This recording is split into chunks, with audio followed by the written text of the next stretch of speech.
a retail product manufacturer Mhm. had connected with us. It is a startup company, and his question was that should he go for product selling directly on Amazon or other shopping portals, or should he has his own e-commerce website?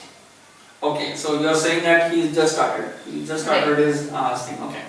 So in that case, I will definitely advise him to look at our video where we've talked about sales and branding.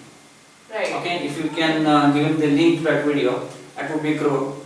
Because then the same principle will apply here as well. Okay. Amazon will give sales, which is important as a startup. Those sales numbers are very critical.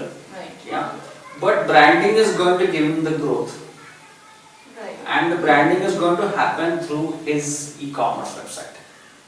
Okay. Okay. So the suggestion for him would be start with Amazon, build your sales, but have a plan at a certain milestone that he can define.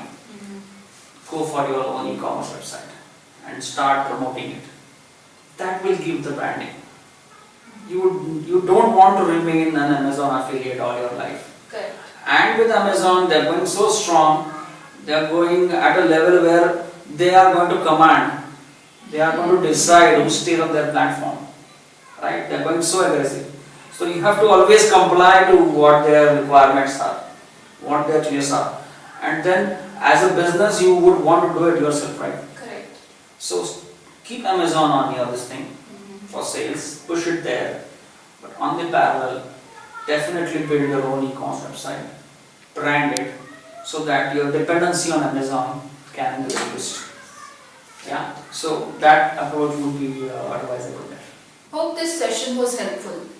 If you have any other challenges taking your business online, please do write us in comments or email ID mentioned on your screen.